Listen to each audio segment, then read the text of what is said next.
Hello everyone, welcome back to the channel. So today I am going to discuss two important articles from the Hindu newspaper. So first article related to section 69 of the Bharati Nyaya Samhita.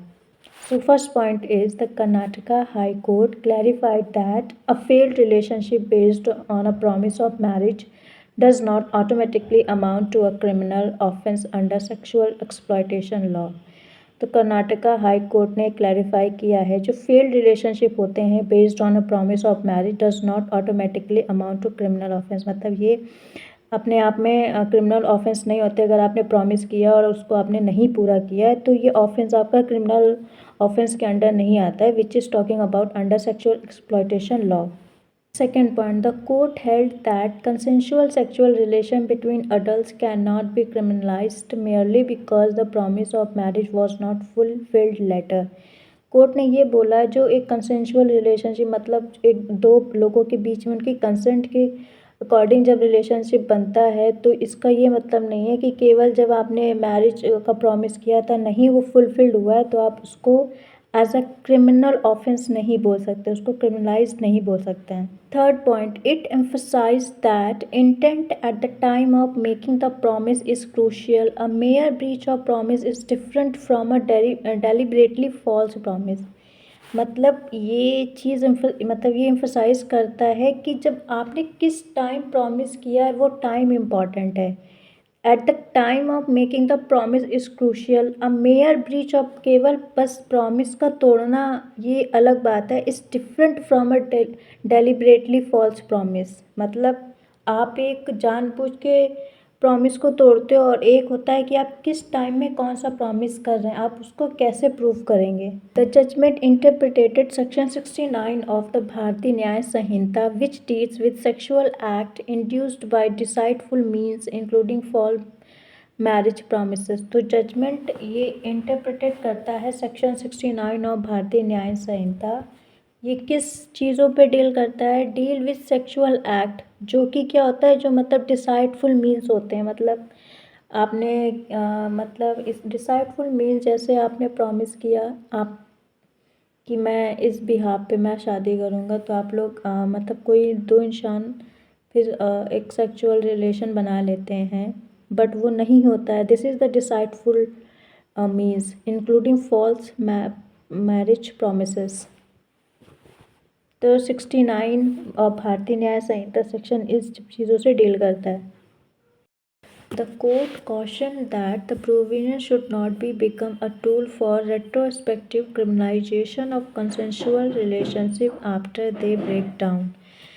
So what is the meaning of consensual relationship? Means this refers to a relationship between two consenting adults who voluntarily engage in intimacy at the time the intimacy occurred. Both parties intended to be consensual and in many cases expected it to be lead marriage. मतलब जब हम किसी intimate relation में आते हैं तो जब दो पार्टीज़ आती हैं तो मतलब वो अपने कंसेंट के साथ आती हैं। Voluntarily engage in intimacy at the time the intimacy awkward.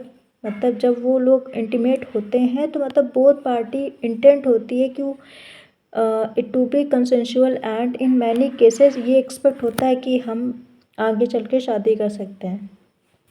Second point is retrospective criminalisation, मतलब looking backward. This means using the law to make a past legal act illegal now. It's mean the scenario, look at the scenario, a couple is in a relationship for 2 years और they break up। मान लो एक couple 2023 में वो relation में थे, वो intimate हुए, but 2025 में they broke down. So the retrospective मतलब रेट्रोएक्टिव क्लेम ये होता है द पर्सन हु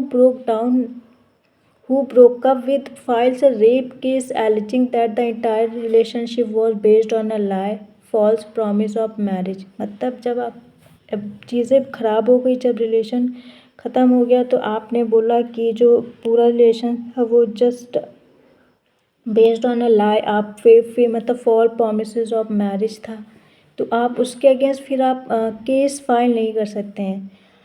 तो प्रॉब्लम इसमें क्या होता है, court argued that you can not retrospectively decide that because the relationship failed in 2025 the consent given in 2023 was invalid.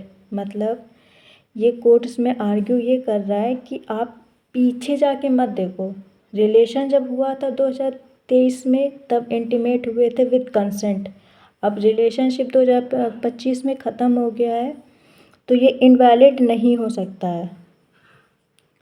Should not become a tool, it's mean the court is warning that criminal law is being used as a weapon of revenge, deceitful versus disappointment. The judiciary distinguish between deceit मतलब a lie told to gain consent, which is crime, and disappointment a relationship that naturally ended, which is not a crime.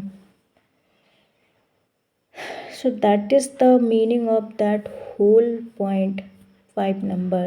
The court cautioned that the provision should not become a tool for retrospective criminalization of a consensual relationship after they break down. 6 point, it states that the need to distinguish between deception and a genuine relationship that later failed due to circumstances.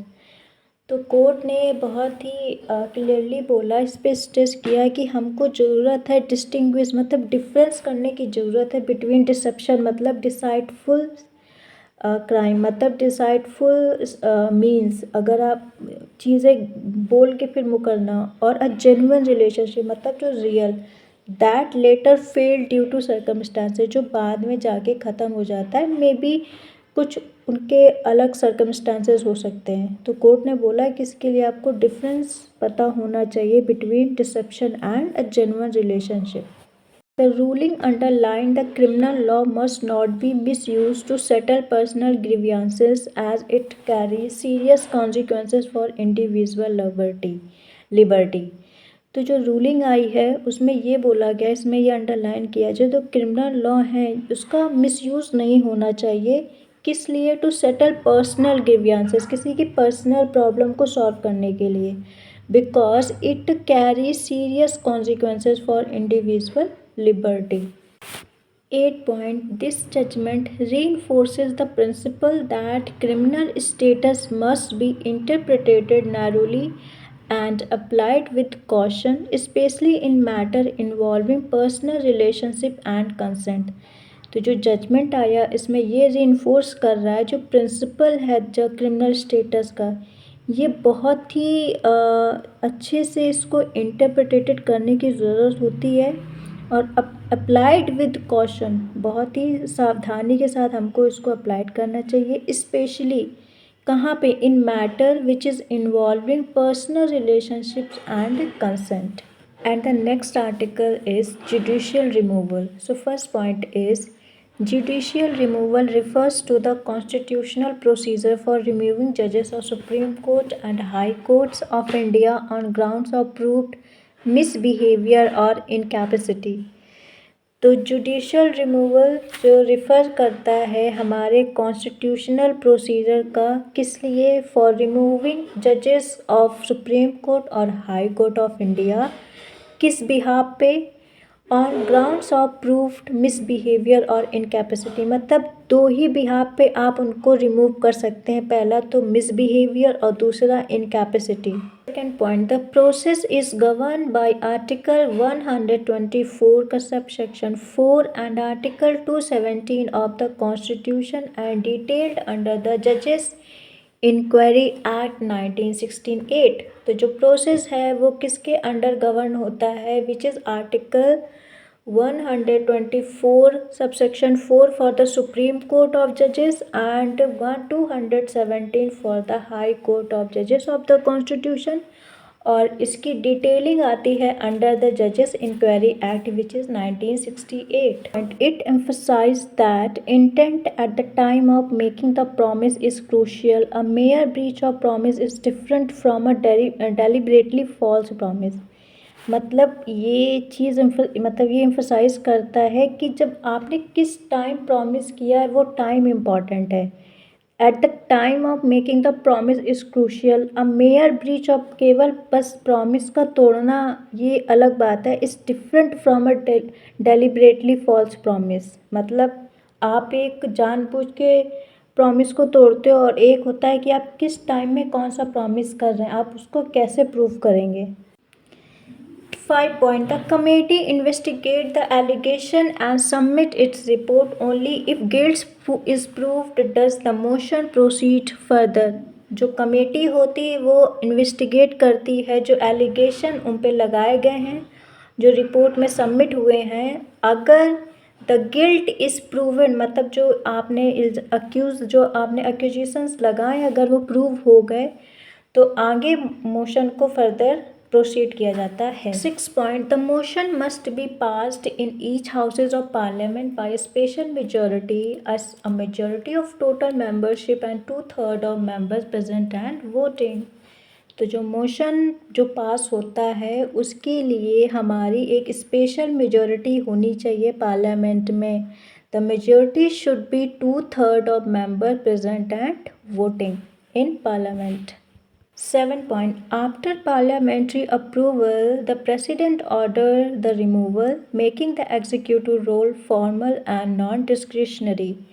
जब parliament की approval मिल जाती है इसके बाद आगे का procedure जाता है हमारे प्रेसिडेंट के पास, फिर प्रेसिडेंट ऑर्डर दे देता है रिमूवल के लिए, जिसके लिए हमारा एग्जीक्यूटिव रोल फॉर्मल होता है और नॉन डिस्क्रिशनरी होता है, मतलब खुद से नहीं लिया जाता है। And the last point is no जज has been successfully removed so far.